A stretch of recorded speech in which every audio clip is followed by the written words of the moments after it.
Haifet yengthorakpani, yengbani. Adubu udre, uge phangdre. Chumlensu, trolley beta, tanana yengkibana, manunda lakpa, manambem, mamadi ukidre. Madi trolley adubu oina, tanaduna yengkri. Kitang amulay thoklambada, santanaga, mamay bemagasu, uzagadabani. Adubu onthokpani, isor magi, karamba lilano, onthok na thinasu otlidako. Karamba pungphamdabu, oikiba nungsibano, asuk thamoy kaiba, asuk nungaitaba, angakpani, angakpa, miyoybagi mapo. Kana amana laibak phakiba, kana amana laibak thibi, tamba ngamba nate. Chumlensu, magi pung taraktuna, masangnaba haiduna, haugalai, adubu masada, ngasay ayuktaki chongliba, mathong khangdaba mihuldudi, haujiksu leiri. Maningsing mangsingi, karino, kaidarage haina sukhali. Ngasi mana chongliba mihulsi, leirel moy anina, ihan hana thengnaba numittuda, mana chongkiba mihulduni, mana bhab oisiludabani. Mana manung he kansinbagi, thong yorap phauba, maning handuna, amurak anirak yenglami. Masada, maninglom na kaubagum, halako, lako yenglamu haibagum phawi, hanna hanna yenglamlaga, adumag sangkri, chatkri sumlen. Susmiga Priyagasu, haina kibagi matung ina, cafe amada laklaga phami, Priyana. Kaino ngay papawno ba? Susmi haraw na nuklaga. Oh, adubura, chumlen gayga, luhong na bahay na ringo. Moy baba na, hana mamangdabudi, ako'y baga hay na bazani. Ado, ngarang mabadala ami, chumlen na, Delhi-dagi, ngasi tungnani, mahalakpaga, luhong bagi namitlibla si hay na hayrami. Susmi na hayrakliba, wahay karaduna, Priya ngagpapawi. Chumlen ginusinaba nupisu lay, karamba marino haybasu, moy na loy na khangi. Aduda, Susmi na luhonggani, hayrakpaduda. Oh, kaino, chumlen gidi, khangnaba lari dudi, aduna kamay tawriba. Lairil palagpaduda, Susmi, masada sawningba madipoi, adubu Susmi, yamsing manupini, utokti. Lairilda, chumlenga, pauhunadaba kuikra malik.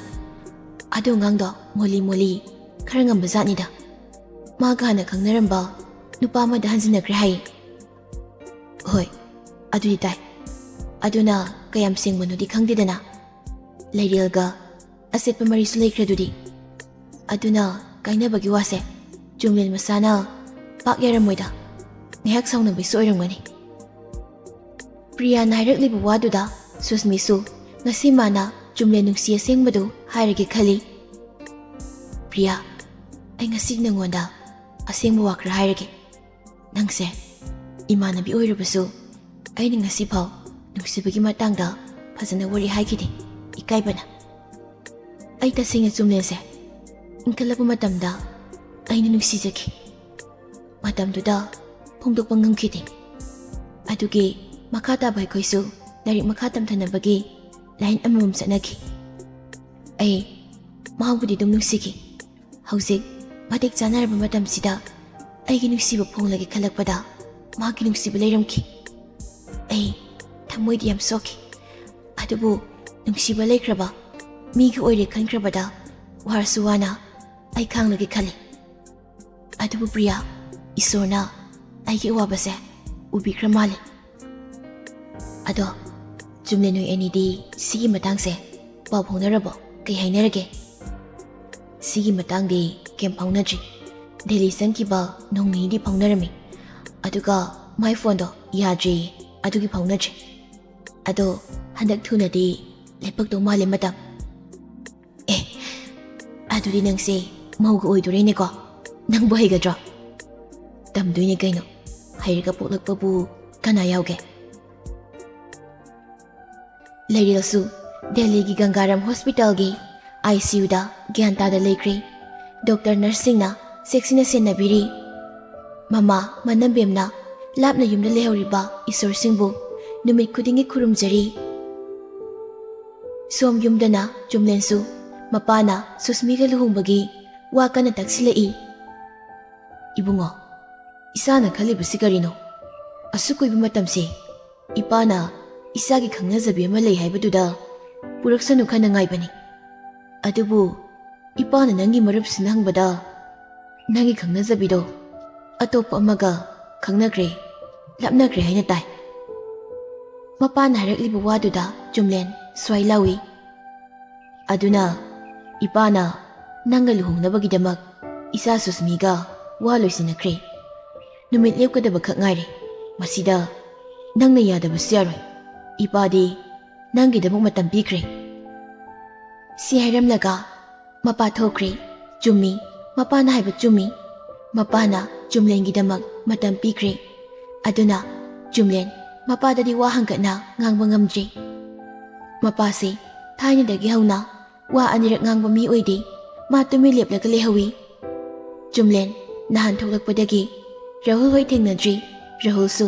ꯍꯣꯁꯄꯤꯇꯥꯜꯗ ꯑꯔꯨꯕ case ꯈꯔ ꯂꯩꯕ ꯃꯥꯜꯂꯤ ꯑꯗꯨꯒꯤ ꯆꯨꯝꯂꯦꯟꯁꯨ ꯊꯣꯛꯂꯛꯄꯗꯒꯤ ꯄꯥꯎ ꯍꯥꯏꯗ꯭ꯔꯤ ꯆꯨꯝꯂꯦꯟꯁꯨ ꯌꯨꯝꯗꯒꯤ ꯒꯥꯔꯤ ꯊꯧꯗꯣꯛꯇꯨꯅ ꯂꯥꯛꯏ ꯃꯥ ꯃꯄꯥꯒꯤ ꯋꯥꯗꯨ ꯍꯥꯏꯐꯝꯁꯨ ꯈꯪꯗ ꯈꯨꯝꯕꯁꯨ ꯉꯝꯗ ꯀꯥꯟꯅꯔꯔꯣꯏ ꯁꯨꯁꯃꯤ ꯑꯣꯏꯅ ꯎꯅꯔꯒꯦ ꯈꯜꯂꯤ ꯁꯨꯁꯃꯤꯗ ꯃꯥꯒꯤ ꯑꯅꯤꯡꯕ ꯑꯄꯥꯝꯕ ꯄꯨꯝꯕ ꯍꯥꯏꯔꯒ ꯂꯦꯞꯄꯤ ꯁꯨꯝ ꯒꯥꯔꯤ ꯊꯧꯗꯨꯅ ꯂꯥꯛꯄꯅ ꯃꯥ ꯂꯝꯕꯤꯒꯤ ꯃꯇꯥꯏ ꯑꯃꯗ ꯁꯨꯁꯃꯤꯗ ꯐꯣꯟ ꯇꯧꯏ ꯐꯣꯟ ꯂꯥꯛꯄꯗꯨꯗ ꯁꯨꯁꯃꯤꯁꯨ ꯀꯅꯥꯅꯣ ꯌꯦꯡꯂꯛꯏ ꯆꯨꯝꯂꯦꯟ ꯑꯣꯏꯔꯝꯕꯗꯨꯗ ꯉꯛꯏ ꯍꯔꯥꯎꯅ ꯍꯜꯂꯣ ꯁꯨꯁꯃꯤ ꯍꯥꯎ ꯅꯪ ꯀꯥꯏꯗ ꯂꯩꯒꯦ ꯑꯩ ꯅꯪꯒ ꯑꯝꯇ ꯎꯅꯕ ꯄꯥꯝꯃꯤ ꯁꯨꯁꯃꯤ ꯆꯨꯝꯂꯦꯟꯅ ꯎꯅꯕ ꯄꯥꯝꯃꯦ ꯍꯥꯏꯔꯛꯂꯤꯁꯤ ꯃꯁꯥꯗ ꯆꯤꯡꯅꯕ ꯑꯃꯗꯤ ꯐꯥꯎꯏ ꯍꯔꯥꯎꯕꯁꯨ ꯄꯣꯛꯏ ꯍꯣꯏ ꯎꯅꯁꯤ ꯀꯔꯝ ꯀꯥꯟꯗꯅꯣ ꯍꯧꯖꯤꯛ ꯅꯪ ꯁꯪꯕ꯭ꯔꯣ ꯀꯩꯗꯧꯔꯤꯒꯦ ꯍꯧꯖꯤꯛ ꯍꯣꯏ ꯁꯪꯕꯨꯗꯤ ꯁꯪꯉꯤ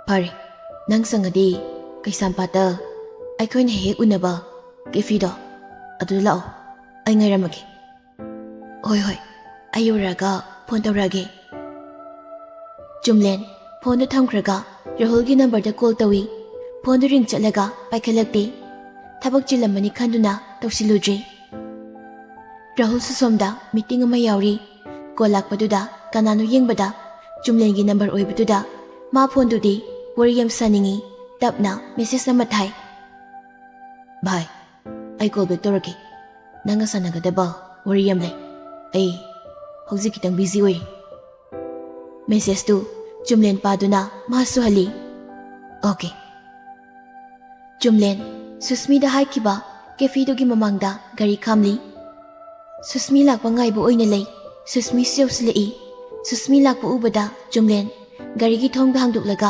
ꯀꯨꯝꯂꯛꯏ ꯁꯨꯁꯃꯤꯁꯨ ꯀꯨꯝꯂꯛꯏ ꯑꯅꯤꯗꯨ ꯀꯦꯐꯤꯗꯨꯒꯤ ꯃꯅꯨꯡꯗ ꯆꯪꯂꯛꯇꯨꯅ ꯐꯝꯃꯤꯟꯅꯩ ꯆꯨꯝꯂꯦꯟꯅ ꯀꯩ ꯆꯥꯁꯤꯒꯦ ꯖꯨꯁꯀꯨꯝꯕ ꯑꯣꯏꯅ ꯊꯛꯁꯤ ꯑꯩꯗꯤ ꯆꯥꯛ ꯆꯥꯕ ꯀꯨꯏꯗ꯭ꯔꯤ ꯑꯣꯀꯦ ꯖꯨꯁ ꯑꯅꯤ ꯑꯣꯔꯗꯔ ꯇꯧꯈ꯭ꯔꯤ ꯆꯨꯝꯂꯦꯟ ꯇꯞꯅ ꯁꯨꯁꯃꯤꯗ ꯋꯥ ꯍꯧꯗꯣꯔꯛꯏ ꯁꯨꯁꯃꯤ ꯏꯕꯥꯅꯤꯒꯤ ꯃꯇꯥꯡꯗ ꯑꯍꯜ ꯂꯃꯟꯁꯤꯡꯅ ꯍꯥꯏꯅꯔꯤꯕ ꯋꯥꯐꯝꯁꯦ ꯅꯪꯁꯨ ꯇꯥꯔꯝꯃꯅꯤ ꯍꯥꯏꯅ ꯈꯜꯂꯤ ꯁꯨꯁꯃꯤ ꯏꯀꯥꯏꯕꯣꯏ ꯀꯩꯕꯣꯏ ꯑꯗꯨꯝ ꯀꯨꯝꯂꯛꯏ ꯍꯣꯏ ꯇꯥꯔꯦ ꯅꯪꯒꯤ ꯃꯣꯠ ꯀꯔꯤ ꯂꯩꯒꯦ ꯅꯪ ꯀꯩ ꯍꯥꯏꯈ꯭ꯔꯒꯦ ꯅꯪꯕꯨ ꯅꯁꯥꯅ ꯌꯥꯅꯤꯡꯂꯕ꯭ꯔꯣ ꯁꯨꯁꯃꯤ ꯏꯀꯥꯏꯅ ꯑꯩꯒꯤꯗꯤ ꯕꯕꯥ ꯏꯃꯥꯅ ꯐꯅꯤ ꯈꯟꯕꯗ ꯑꯗꯨꯝ ꯌꯥꯏꯅ ꯈꯨꯝꯈ꯭ꯔꯦ ꯁꯨꯁꯃꯤꯒꯤ ꯄꯥꯎꯈꯨꯝꯗꯨꯗ ꯆꯨꯝꯂꯦꯟ ꯁꯨꯁꯃꯤꯗ ꯃꯨꯟꯅ ꯌꯦꯡꯂꯛꯏ ꯊꯥꯏꯅꯗꯩꯁꯨ ꯆꯨꯝꯂꯦꯟ ꯈꯪꯉꯤ ꯁꯨꯁꯃꯤꯅ ꯃꯉꯣꯟꯗ ꯋꯥꯈꯜ ꯑꯃ ꯈꯜꯂꯤ ꯍꯥꯏꯕ ꯑꯗꯨꯅ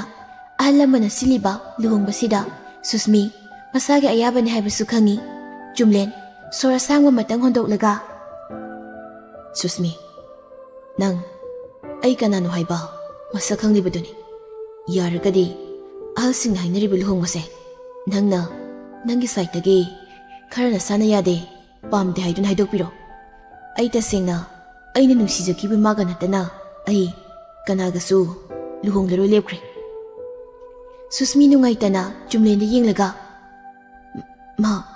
ꯃꯥꯗꯤ ꯑꯇꯣꯞꯄ ꯑꯃ ꯈꯪꯅꯈ꯭ꯔꯦ ꯍꯥꯏꯗꯨꯗꯤ ꯈꯪꯅꯖꯁꯅꯨ ꯑꯗꯨꯕꯨ ꯃꯥꯒ ꯑꯩꯒꯒꯤ ꯃꯔꯤ ꯆꯦꯠꯈ꯭ꯔꯦ ꯅꯣꯏꯁꯨ ꯈꯪꯂꯤꯗꯨꯅꯤ ꯑꯩꯕꯨ ꯍꯪꯒꯣꯏꯕ ꯐꯥꯎꯗꯕ꯭ꯔꯣ ꯃꯥ ꯅꯠꯇ꯭ꯔꯗꯤ ꯑꯩꯒꯤ ꯄꯨꯟꯁꯤ ꯀꯅꯥꯒꯁꯨ ꯂꯣꯏꯅꯔꯣꯏ ꯑꯩꯒꯤ ꯅꯨꯡꯁꯤꯕꯁꯦ ꯃꯤ ꯑꯅꯤ ꯊꯣꯛꯅ ꯌꯦꯟꯊꯣꯛꯅꯕ ꯑꯩ ꯄꯥꯝꯗꯦ ꯃꯐꯝꯗ ꯃꯄꯨꯡ ꯐꯥꯅ ꯄꯤꯕ ꯉꯝꯈꯤꯗ꯭ꯔꯕ ꯑꯩꯒꯤ ꯅꯨꯡꯁꯤꯕꯁꯦ ꯆꯦꯛꯁꯤꯟꯅ ꯀꯅꯥꯗꯁꯨ ꯄꯤꯊꯣꯛꯇꯅ ꯊꯝꯖꯤꯜꯂꯒꯦ ꯂꯦꯞꯂꯦ ꯅꯪ ꯑꯩꯕꯨ ꯉꯥꯛꯄꯤꯌꯨ ꯅꯪꯉꯣꯟꯗ ꯑꯩꯒꯤ ꯅꯨꯡꯁꯤꯕ ꯊꯨꯡꯕ ꯉꯝꯂꯔꯣꯏ ꯑꯣꯔꯗꯔ ꯇꯧꯈꯤꯕ ꯖꯨꯁꯇꯨ ꯄꯨꯔꯛꯇꯨꯅ ꯇꯦꯕꯜꯗꯨꯗ ꯊꯝꯃꯤ ꯁꯨꯁꯃꯤ ꯀꯞꯅꯤꯡꯅ ꯃꯈꯥ ꯇꯥꯔꯛꯏ ꯆꯨꯝꯂꯦꯟ ꯀꯩꯁꯨ ꯂꯩꯇꯕ ꯑꯉꯥꯡ ꯃꯆꯥꯗꯨꯅꯗꯤ ꯅꯪꯕꯨ ꯂꯥꯏꯅ ꯀꯥꯎꯊꯣꯛꯄ ꯉꯝꯗꯨꯅ ꯋꯥꯈꯜ ꯍꯣꯡꯂꯒ ꯅꯪꯅ ꯑꯗꯨ ꯌꯧꯅ ꯃꯥꯒꯤ ꯂꯦꯞꯂꯤꯗꯣ ꯅꯪꯒꯤ ꯄꯨꯟꯁꯤꯗꯣ ꯑꯩ ꯄꯥꯝꯃꯣꯏ ꯑꯩ ꯅꯪꯕꯨ ꯍꯪꯒꯣꯏꯕ ꯀꯔꯤꯁꯨ ꯂꯩꯇꯦ ꯐꯅ ꯆꯦꯠꯄ ꯊꯝꯈ꯭ꯔꯕ ꯅꯈꯣꯏ ꯑꯅꯤꯒꯤ ꯃꯔꯤꯗꯣ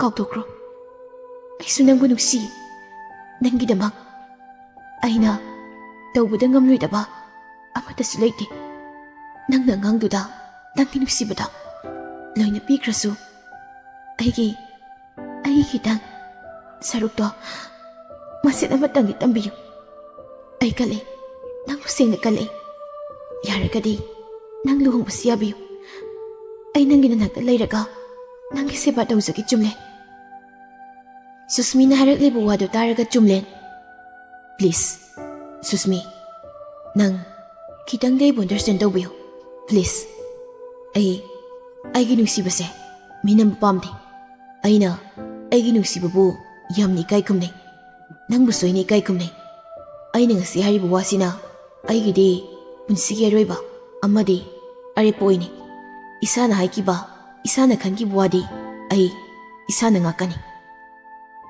ꯁꯨꯁꯃꯤ ꯆꯨꯝꯂꯦꯟꯅ ꯑꯗꯨꯝꯅ ꯍꯦꯛ ꯁꯤꯗ ꯇꯠꯈ꯭ꯔꯕꯗ ꯀꯞꯅꯤꯡꯕ ꯈꯥꯡꯒꯠꯂꯒ ꯑꯩꯒꯤ ꯏꯃꯥ ꯏꯄꯥꯕꯨ ꯏꯀꯥꯏꯕ ꯆꯣꯞꯄ ꯅꯪꯍꯟꯕꯗꯤ ꯑꯩꯁꯨ ꯄꯥꯝꯗꯦ ꯅꯪꯅ ꯀꯔꯤꯒꯨꯝꯕ ꯂꯨꯍꯣꯡꯕꯁꯦ ꯄꯥꯝꯗ꯭ꯔꯕꯗꯤ ꯅꯪꯒꯤ ꯐꯦꯃꯤꯂꯤꯒꯤ ꯌꯥꯁꯤꯟꯅꯕ ꯄꯨꯔꯛꯑꯣ ꯑꯩꯅ ꯌꯥꯗꯦ ꯍꯥꯏꯕꯗꯤ ꯑꯩ ꯍꯥꯏꯔꯣꯏ ꯁꯤ ꯍꯥꯏꯔꯝꯂꯒ ꯁꯨꯁꯃꯤ ꯍꯧꯒꯠꯈꯤ ꯑꯩ ꯊꯣꯛꯈ꯭ꯔꯒꯦ ꯁꯨꯁꯃꯤ ꯍꯧꯒꯠꯇꯨꯅ ꯆꯠꯈꯤ ꯁꯨꯁꯃꯤ ꯊꯣꯛꯈꯤꯕ ꯉꯥꯏꯍꯥꯛ ꯂꯩꯔꯒ ꯆꯨꯝꯂꯦꯟꯁꯨ ꯊꯣꯛꯂꯛꯏ ꯃꯥꯅ ꯒꯥꯔꯤꯗ ꯀꯥꯈꯠꯀꯦ ꯍꯦꯛ ꯇꯧꯕꯒ ꯀꯣꯜ ꯂꯥꯛꯏ ꯂꯥꯛꯂꯤꯕ ꯐꯣꯟꯗꯨ ꯃꯥꯁꯨ ꯁꯠ ꯄꯥꯏꯈꯠꯂꯒ ꯒꯥꯔꯤ ꯃꯅꯨꯡꯗ ꯆꯪꯂꯛꯏ ꯆꯨꯝꯂꯦꯟꯅ ꯍꯜꯂꯣ ꯚꯥꯏ ꯍꯥꯎ ꯅꯪ ꯍꯧꯖꯤꯛ ꯀꯥꯏꯗ ꯂꯩꯔꯤꯅꯣ ꯀꯩꯁꯥꯝꯄꯥꯠꯇ ꯀꯩꯗꯧꯔꯤꯕ ꯀꯩꯁꯥꯝꯄꯥꯠꯇ ꯑꯩꯈꯣꯏꯅ ꯍꯦꯛ ꯐꯝꯕ ꯀꯦꯐꯤꯗꯣ ꯑꯗꯨꯗꯒꯤ ꯊꯣꯛꯂꯛꯏꯅꯤ ꯑꯦ ꯀꯅꯥꯒ ꯁꯨꯁꯃꯤꯒ ꯎꯅꯔꯝꯕꯅꯤ ꯚꯥꯏ ꯑꯩ ꯅꯪꯒ ꯁꯥꯟꯅꯒꯗꯕ ꯋꯥꯔꯤ ꯌꯥꯝ ꯂꯩ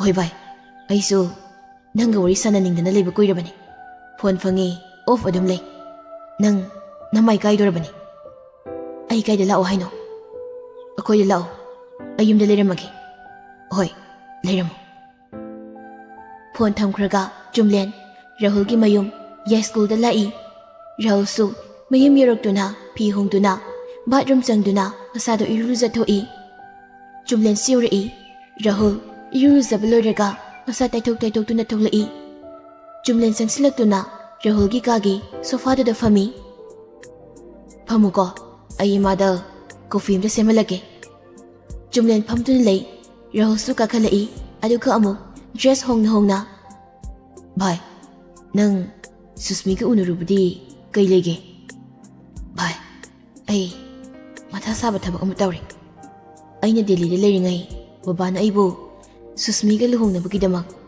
ꯋꯥ ꯂꯣꯏꯁꯤꯟꯅ ꯂꯩꯔꯝꯃꯤ ꯔꯥꯍꯨꯜ ꯀꯩꯁꯨ ꯍꯥꯏꯔꯛꯇꯦ ꯇꯨꯃꯤꯟ ꯇꯥꯔꯤ ꯑꯗꯨꯅ ꯑꯩ ꯁꯨꯁꯃꯤꯒ ꯎꯅꯗꯨꯅ ꯋꯥ ꯈꯔ ꯁꯦꯡꯗꯣꯛꯅꯔꯨꯕꯅꯤ ꯔꯥꯍꯨꯜꯁꯨ ꯆꯨꯝꯂꯦꯟꯒꯤ ꯋꯥꯍꯩꯗꯨꯗ ꯂꯨꯍꯣꯡꯕꯗꯤ ꯀꯔꯝ ꯀꯥꯟꯗ ꯇꯥꯔꯕ ꯑꯁ ꯀꯩꯅꯣ ꯚꯥꯏ ꯑꯩ ꯂꯨꯍꯣꯡꯉꯣꯏ ꯑꯗꯨꯅꯕꯨ ꯑꯩ ꯁꯨꯁꯃꯤꯗ ꯂꯨꯍꯣꯡꯕꯁꯦ ꯌꯥꯔꯀꯥꯟꯗ ꯍꯥꯏꯔꯝꯃꯤꯅꯤ ꯑꯗꯨꯗꯤ ꯃꯥꯗꯤ ꯀꯩ ꯍꯥꯏꯔꯛꯑꯦ ꯃꯥꯗꯤ ꯑꯍꯜ ꯂꯃꯟꯒꯤ ꯃꯌꯨꯛꯇ ꯂꯩꯔꯣꯏ ꯑꯩꯅ ꯄꯥꯝꯗ꯭ꯔꯗꯤ ꯏꯁꯥꯅ ꯍꯥꯏꯖꯧ ꯍꯥꯏꯕꯒꯤ ꯃꯑꯣꯡꯗ ꯍꯥꯏꯔꯝꯃꯤ ꯚꯥꯏ ꯑꯗꯨꯕꯨ ꯑꯩ ꯏꯃꯥ ꯕꯕꯥꯒꯤ ꯃꯥꯏꯁꯨ ꯐꯟꯗꯣꯏ ꯁꯔꯨꯛ ꯁꯨꯁꯃꯤ ꯏꯃꯥꯟꯅꯕꯤꯅꯤ ꯑꯩꯒꯤ ꯋꯥꯔꯤꯁꯨ ꯃꯥꯅ ꯈꯔ ꯃꯈꯩꯗꯤ ꯈꯪꯉꯤꯅꯤ ꯇꯤꯟꯅꯕ ꯀꯧꯕꯒꯤ ꯁꯨꯝ ꯍꯥꯏꯅꯔꯒ ꯌꯥꯅꯤ ꯈꯟꯕꯒꯤ ꯃꯉꯣꯟꯗ ꯍꯥꯏꯕꯅꯤ ꯃꯥꯗꯤ ꯑꯩꯒꯤ ꯋꯥ ꯇꯥꯕꯤꯗ꯭ꯔꯤ ꯔꯥꯍꯨꯜꯁꯨ ꯆꯨꯝꯂꯦꯟꯒꯤ ꯊꯃꯣꯏ ꯈꯪꯗꯕ ꯅꯠꯇꯦ ꯑꯗꯨꯕꯨ ꯃꯥ ꯆꯨꯝꯂꯦꯟꯗ ꯍꯥꯏꯖꯤꯜꯂꯛꯏ ꯑꯗꯨ ꯑꯣꯏꯔꯒ ꯍꯣꯡꯗꯣꯛ ꯀꯩꯗꯧꯔꯒꯦ ꯂꯩꯔꯦꯜꯁꯨ ꯅꯨꯄꯥ ꯑꯃ ꯀꯣꯏꯈ꯭ꯔꯗꯨꯗꯤ ꯅꯪꯁꯨ ꯁꯨꯁꯃꯤꯒ ꯂꯨꯍꯣꯡꯊꯣꯛ ꯂꯩꯔꯦꯜ ꯃꯥꯡꯗ ꯚꯦꯂꯦꯟꯇꯥꯏꯟ ꯅꯨꯃꯤꯠꯇꯒ ꯌꯥꯝꯅ ꯅꯣꯏꯅꯤ ꯈꯛꯇ ꯐꯝꯃꯤꯟꯅꯕ ꯁꯥꯈꯤ ꯍꯥꯏꯗꯥꯏꯅꯦ ꯔꯥꯍꯨꯜꯒꯤ ꯃꯃꯥꯁꯨ ꯀꯣꯐꯤ ꯀꯞ ꯑꯅꯤ ꯄꯨꯗꯨꯅ ꯀꯥꯈꯠꯂꯛꯏ ꯁꯦ ꯏꯆꯥ ꯆꯨꯝꯂꯦꯟꯁꯦ ꯍꯟꯗꯛꯇꯤ ꯎꯗꯕ ꯀꯨꯏꯔꯦꯗ ꯑꯧ ꯏꯃꯥ ꯑꯩꯁꯦ ꯍꯟꯗꯛ ꯊꯕꯛꯀꯤ ꯗꯦꯜꯂꯤꯗ ꯆꯠꯂꯨꯏ halakpada ngairi. Nakoibu angang amada natrine. Nayum na kay panaba tawrone noiba. Ima, noigi seba tawbada ware. Si, yingune. Hanubi ayna mathak makha panara leise. Nupido thiramadi tawkidra. Chumme ma. As, ima, yare chalo. Khadangdo thadaba hokradi asigi loiraroi. Hey, asengbanine. Hariba mayamse. Oh, do yare chalo. Wari ngakta sanage. Ibungo, Jumlen, pamhau koko. Amasi uridana. Magi wapalani na imabu talise. Doktor nena nupi phangdaba doktor oina tawradana. Si hairaga Rahul ki mama du thoki. Jumlen ga Rahul ga noktun lehori. Jumlena. Hai gumladana bhai. Nangsu nupi matizan badi yarabani. Ai lairi. Nangi hai narido. Hong na bhana tawsi. Taning dida bhai. Ai luhongoi. Valentine numit kitudi. Lairil da sauning ba. Wara weman kibagi. Magi nupado. Adugasu lakminaba malena. Aina duk tawkibai wani. Aina ma nusikiba hagi nate. Aidi thamoi sengnani. Aduna handak mapoksi magidi. Magi da makatokani. Aigi punsi. Aina mabu asiyana nusikraga. Mahanadi khangbi khichabai. Rahul Jumlena nungaitana yenglaga. Bhai, nangna lerilbu aduk nungsiraga karigi mabudi nang sengna khangdriba. Rahul ki wahaiduda Jumlen karinu haibagum yenglai. Rahul makha adum tarai. Bhai, nangna leril nungsibadagi madudagi tadana leril nasu nangbu thamoi sena nungsijabani. Adunara ma naibu miraiduna atopa mabu nungsinakibase. Adudi nangi mapan thongi mi yengi bhai. Nangi thamoi duna lerel boduk nusiraga karigi magi thamoi fauna khangdabada bhai. Magi nusibabu karigi nangna khangde. Nang thajabrane mana dumna tarungani haiba. Ngasi Rahulna hairaklibu wahai kharasina Jumleni wakhalda karinu haiba makhali nahan makhaidi moina oina saibiribani. Thajade bhai. Aigi thamoidadi Mahabosik thazari. Inakta lakini khali. Adubu Sor samu mohondolagduna Jumlen makok amuk nomlaga. Thamoisina thazarasu oitokani haibadi ai thazatri. Jumlengi wahaiduda Rahul nungaitana. Angangdo wana kangi haibadi nang khangbra. Jumlen ngakna Rahul da yingli makha tarai. Angangdo ꯑꯩꯈꯣꯏꯅ ꯁꯨꯂꯥꯅ ꯂꯧꯕꯤꯔꯨꯕꯅꯤ. ꯃꯥꯗꯤ ꯊꯃꯣꯏ ꯌꯥꯝꯅ ꯁꯦꯡꯕ ꯃꯥꯒꯤ ꯅꯨꯡꯁꯤꯕꯕꯨ ꯌꯥꯝꯅ ꯆꯦꯛꯁꯤꯟꯅ ꯊꯝꯖꯕ ꯑꯉꯥꯡꯅꯤ. ꯅꯪ ꯂꯩꯔꯦꯜꯕꯨ ꯅꯨꯡꯁꯤ ꯍꯥꯏꯔꯒ ꯂꯩꯔꯦꯜꯒꯤ ꯊꯃꯣꯏꯗꯤ ꯃꯁꯛ ꯈꯪꯗꯦ ꯚꯥꯏ. ꯅꯪꯅ ꯃꯥꯕꯨ ꯅꯨꯡꯁꯤꯕꯒꯤꯗꯃꯛ ꯈꯠꯇꯣꯛꯀꯅꯤ ꯍꯥꯏꯔꯤꯕ ꯋꯥꯍꯩꯗꯣ ꯑꯗꯨꯒꯨꯝ ꯂꯩꯔꯦꯜꯅꯁꯨ ꯅꯪꯒꯤ ꯅꯨꯡꯁꯤꯕꯒꯤꯗꯃꯛ ꯃꯥ ꯃꯁꯥꯅ ꯃꯁꯥ ꯀꯠꯊꯣꯛꯈ꯭ꯔꯦ ꯚꯥꯏ. ꯍꯟꯗꯛ ꯃꯄꯣꯛꯀꯤꯗꯤ ꯂꯩꯔꯦꯜ ꯋꯥꯗ ꯃꯈꯥ ꯉꯥꯡꯕ ꯅꯪꯗ꯭ꯔꯤꯉꯩ Jumlena Ma kaidorage bhai. Handak mapoki ma kaidoraba. Bhai, leril to hujik ma matam ngaiduna leire. Jumle ngakna matam kari karma matam. Bhai, leril da asiba kawu mana magi thawai tubu laukpa lakpagi matam ngaiduna leirebini. Rahul nairaklibu wadu Jumlen angakpa amaga loinana Rahulda khanging yinglai. Aduga mamit mapira thangna yam langtaknaba nungaitaba mawongda Rahulda hanglai. Kaino bhai? Thangnai si kaino? Leril kaidore haibano? Ha? Ton kaidore haibano bhai? Leril do nangki tonda. Rahul su makha taba ngamda aniba khonjelda ma Jumlengi mawongduda nungaitana masuma pira sena. Leril ma masagi kidney animak fail loire bhai. Anabase masana khangna lasan kibana masa ka hena suksan kibana mala yeng ngamchi. Dialysis pana tawrabaso masada improve wage. Aduna yumda nungaina potalo haituna nahan puthakre bai. Chumlen ngakna tuhanba. Chumlen di Rahul na harakli bawa sing taraga masa pu masok singkri ma kaidongni gyan tadre. Bai. Angang duda akhoi na lana lawiru bada. Husik tada ai sem ningam lakchi. Madi nangi da makkalaga masado mangzara sukana ngalingi matamda doktor na iba hidak langthak chada makai Caesar gi matagum kathok po irami bai. Rahul na nangi da makkalaga hairakpaduda aigi da mak haiba. Nangi da mak aigi da mak di mana kai gi sidori ba. Rahul su makha dum tai. Bai aina hanba lamfil da join tabu matamda aikhoi kakhagi mamana ba kakanandona leril gena base hana yingmani. Kakaduna sudi lauki ba aina nangna join tabu matamduda kakana mana yingmana ban haiduna kupna sinarami. Isakto atay kana sunate leril oirami. Ai ahanbada leril oirambada pungangaki. Kakana haibada leril na anaba yengba laki matamda kidney da supna tangi infection oiba zani. Kakana hidak langtak fazana ibiraga chaba thakpagi matangda cheksinaba fazna sinaki hai. Iriba hidak guli da fazna saraga checkup amuk lao haibada checkup lakpa matamdadi hidaksu guli sumta saramdra hai. Aduna namada soksinkiba zani. Kakana yam fazna haikiba zani anaba masada. Adagi mana sumna sinkibana asi yaukibani bai. Kari madi kaigi hidak sajiba masana karigi masabu manghangi khalibana bai. Chumlendi kari sukhang wanatabani na hausiksu masado tarang chatli. Rahul na hariba singsi karino haina. Chumlengi muong khanglaba Rahul na mapana leril gi managda satuna unaruba haidoknubagi wari pumba Chumlen da liduna khanghali. Wari singu taraga Chumlen thajadaba angakpa poi. Mapana mana pama nupi puru haiba matamda leril na mabu laithokiba pumnamaktu apangma midi natabanina loina ningsinglai. Mathamoida mapabu yamna waraurai. Bai angangdu yang wana khanglami ai yengba ngamthi. Chumlen masa gyan tada apinga bai oina hawgalaga bai chasi toingi manakta aina magidamang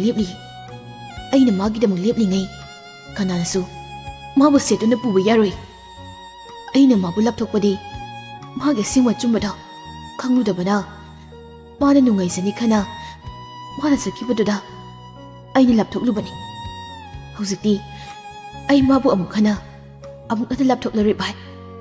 Ai mabu kankani si hairaga Chumlen kapthorai. Bai lau moida chasi. Chumlen phuk hagolaga thoki. Rahul su matungna tanari. Sumangna khamliba gari du thauduna anidu leril gi yum tamna laki. Yaurakpada yumdu solonduna lerami. Bai kai sakrazana.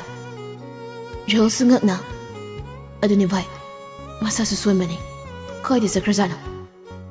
Nakana leplaga yenglai sum yenglakpada anidu thangnabagi dukanduda changlaktuna Rahul na hangi. Ine kaigumamta kari bungo sigi thangnabagi gesibu sololisibu moyungi mi kanamta laikhidabraine. Dukan phambiduna bungo moidi mapalamda sakrene yumsigi bungo saubado magi thabang mafamda. Chumlena thabang mafamdi kaidane haigine. Mafamdudi ini hoina haibaga hijaba natene bungo miramdani. Hairakliba waduda tawpam khangda nungaitana lepli Chumlen